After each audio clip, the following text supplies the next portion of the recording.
আজকে কম্পিউটার ব্যবহারের বেসিক কিছু ম্যানার নিয়ে কথা বলবো। জাস্ট সামান্য কয়েকটা ম্যানার।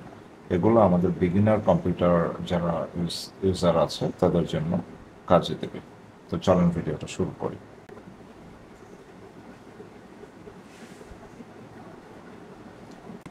প্রথম ম্যানারটা হচ্ছে পাওয়ার কানেকশন নিয়ে।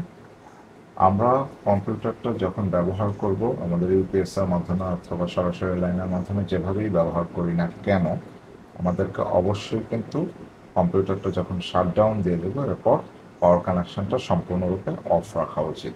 কারণ হচ্ছে বৈদ্যুতিক যে কোনো বিদ্যুৎ চমকানো বা ন্যাচারাল ক্যালামিটিসের কারণে আপনার কম্পিউটার বা ঘরের ইলেকট্রনিক্স যে কোনো সামগ্রী কিন্তু পাওয়ার কানেক্টেড থাকলে সেটা মানে নষ্ট হতে পারে বা ক্ষতিগ্রস্ত হতে পারে।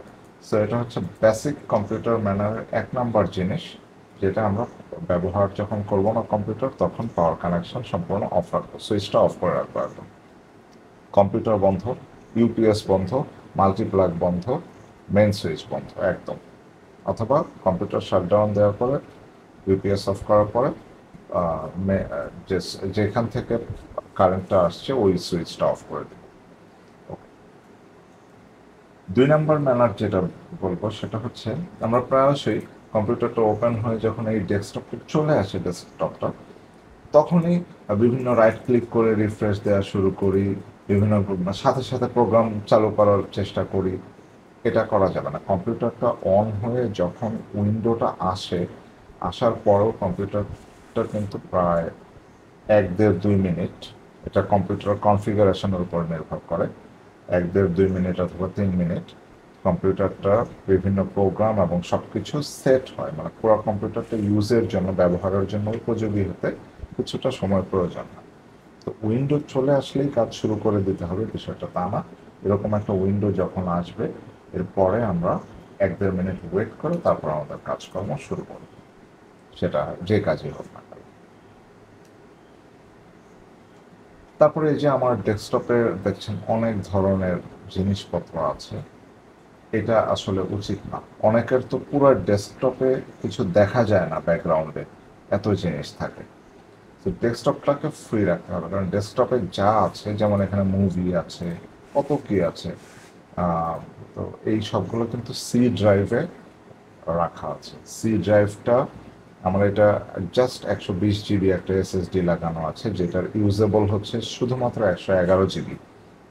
তো সেখানে আমি যদি এত ফাইল টাইল রেখে দিই সি ড্রাইভে, সি ড্রাইভ বলতে আমার ডেস্কটপে যা যা রাখবো সবই সি ড্রাইভে থাকবে, তখন দেখা যাবে যে আমার সি ড্রাইভের জায়গাটা সে অনেক বেশি খেয়ে ফেলছে, এবং যত বেশি জায়গা সি ড্রাইভে ইউজড অবস্থায় চলে যাবে তত কিন্তু কম্পিউটার স্লো হতে থাকবে, পারফরমেন্স খারাপ হতে থাকবে। সি ড্রাইভে আমরা যে প্রোগ্রামগুলো ইউজ করি, অ্যাপ্লিকেশনগুলো ইউজ করি, সেগুলো রান করার জন্য পর্যাপ্ত জায়গা রাখতে হবে। এটা ছিল আমাদের 3 নম্বর পিসি ম্যানার। তারপর আমরা প্রায়শই যেটা করি যে আমাদের অনেকগুলো অ্যাপ্লিকেশন, যেমন এই গেমস অন করে রাখলাম, অডাসিটি অন করে রাখলাম, ব্লেন্ডার অন করে রাখলাম, আবার ওইদিকে ভিএলসি মিডিয়া প্লেয়ার একটা মুভি চলছে, অনেকগুলো প্রোগ্রাম মিনিমাইজ অবস্থায় রেখে আমরা চালু রাখি আননেসেসারি। মানে যদি আপনার প্রয়োজন থাকে যে একটা প্রোগ্রামের সাথে আরেকটা প্রোগ্রাম লিঙ্কড, সেক্ষেত্রে আপনি সেটা করতে পারেন। আদারওয়াইজ মানে প্রয়োজন না থাকলে খুব বেশি প্রোগ্রাম চালু রাখার কোনো প্রয়োজন নাই, রাখাটা ঠিক হবে না।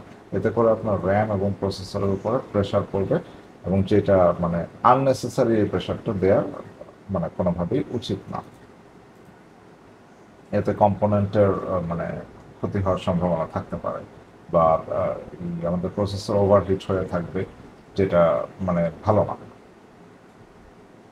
তারপর এটা ছিল চতুর্থ। পঞ্চম নম্বরে আমরা যে কাজটা করব সেটা হচ্ছে অনেক সময় বিভিন্ন প্রোগ্রাম রান করতে গিয়ে দেখা যায় যে, যেমন আমি ব্লেন্ডার ওপেন করছি, যে ওপেন হতে চাচ্ছে না বা একটু সময় নিচ্ছে, তখন আমরা কি করি, আবার ডাবল ক্লিক করি, আরে কেন আসছে না, এই এত দেরি হচ্ছে কেন। এই যে তাড়াহুড়াটা করা যাবে না। কম্পিউটার তার কনফিগারেশন এবং বর্তমান অবস্থা অনুযায়ী কাজ করবে।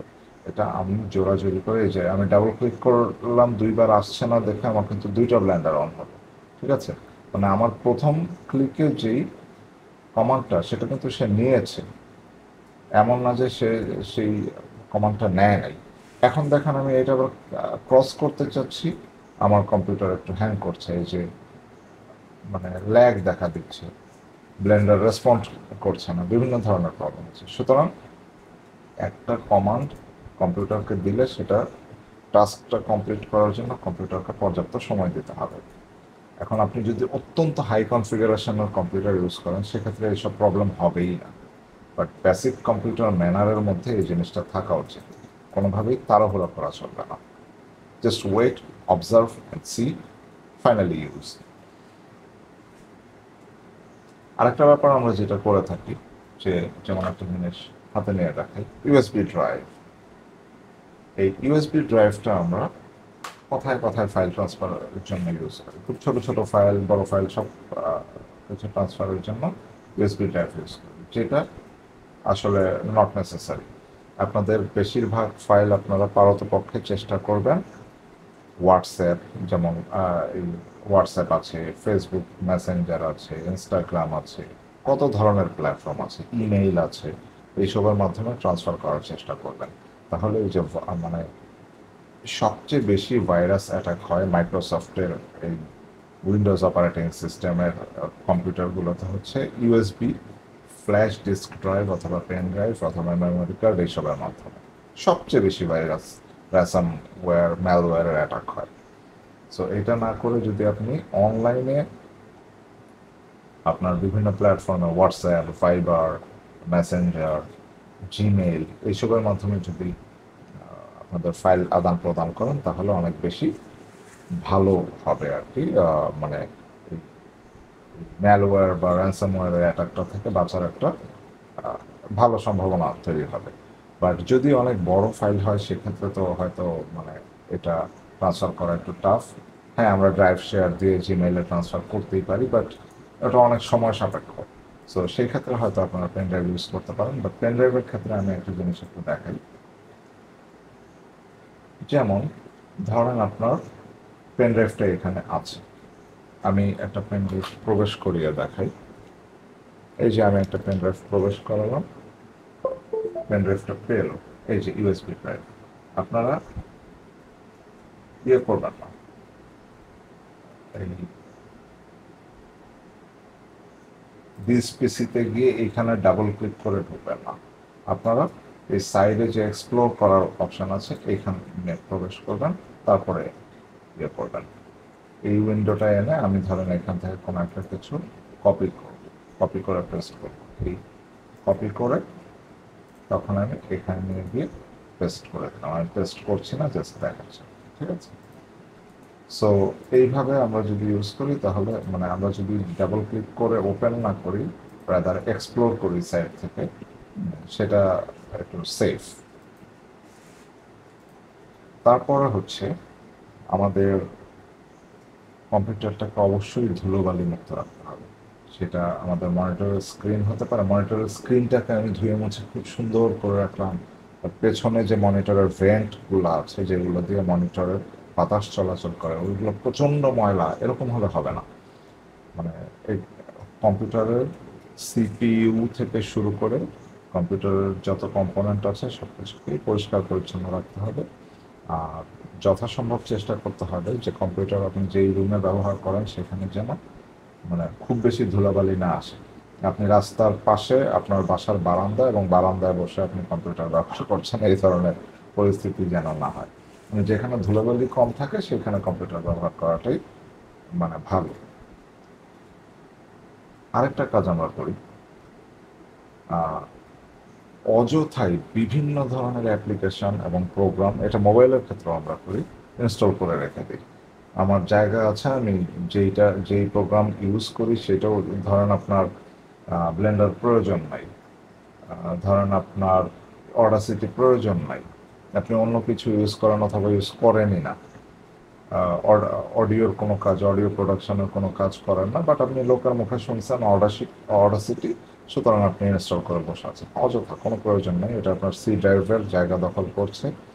যেই প্রোগ্রামগুলো আপনি শুধুমাত্র ব্যবহার করবেন, শুধু সেই প্রোগ্রামগুলোই আপনি আপনার কম্পিউটারে ইনস্টল অবস্থায় রাখবেন। সো এই ছিল মোটামুটি বেসিক কম্পিউটার ম্যানারগুলো। এর সাথে আর দুইটা ছোট্ট জিনিস আমি অ্যাড করতে চাই। এক নম্বর হচ্ছে, আমরা সিপিইউটাকে সাধারণত চেষ্টা করব যে টেবিলের ওপরে রাখার জন্য। এটা অনেকে পায়ের কাছে বা টেবিলের নিচের অংশে ক্যাবিনেটে রাখেন, অথবা একেবারে ফ্লোরেও রাখেন অনেকে। বাট সিপিইউটাকে যদি আমরা মনিটরের পাশে বা টেবিলের উপর রাখি, তাহলে ধুলাবালির লাগার সম্ভাবনাটা একটু কম থাকে। যদিও এটা তখন এই যে সিপিইউ ফ্যানের যে নয়েজটা, এটা একেবারে কানের কাছে থাকে। বাট এরপরেও আমি মনে করবো যে ফ্যানের নয়েজ তো আমরা রিডাকশন করতে পারি, ফ্যানের নয়েজের সাথে অভ্যস্ত হতে পারি। আর ফ্যানের নয়েজ বা কতটুকুই বা অত হয়, কিন্তু যখন একটা ফ্লোরে থাকে বা ফ্লোরের কাছাকাছি থাকে, তখন সে অনেক বেশি ধুলা গ্র্যাব করে। সো তখন সিপিইউর ভেতরের কম্পোনেন্টগুলো অনেক বেশি ময়লা থাকে। সো একটা ছোট্ট পয়েন্ট নিয়ে এত কথা বললাম এই কারণে যে আমরা সাধারণত চেষ্টা করবো যেন এটা আমাদের টেবিলের ওপরেই থাকে সিপিইউটা। আর 2 নাম্বার হচ্ছে, মানুষের যেমন রেস্ট প্রয়োজন, কম্পিউটারেরও ঠিক একই রকমের রেস্ট প্রয়োজন। কম্পিউটার আমি দিনের পর দিন চালিয়ে রেখে দেখেছি, কিচ্ছু হয় না। বাট একেবারে যে কিছু হয় না তা না। কম্পিউটার যখন টানা লম্বা সময় যাবৎ চলবে, তখন কিন্তু কম্পিউটারের প্রসেসর এবং অন্যান্য কম্পোনেন্টগুলো দীর্ঘ সময় গরম হয়ে থাকবে, হিট হয়ে থাকবে। এটা হচ্ছে কম্পোনেন্টের হেলথের জন্য, স্বাস্থ্যের জন্য, কম্পোনেন্টগুলোর স্বাস্থ্যের জন্য ক্ষতিকর। এটা মাথায় রাখতে হবে। সো কম্পিউটার নির্দিষ্ট একটা সময় পরপর আমরা রেস্টে দিব। কম্পিউটার যখন আমাদের প্রয়োজন হবে না ব্যবহার করার, তখন আমরা সেটাকে স্লিপ করে রাখবো, অথবা হাইবারনেট করে রাখবো, অথবা শাটডাউন দিয়ে রাখবো। সো এই ছিল আজকের মতো ভিডিও। ধন্যবাদ সবাইকে।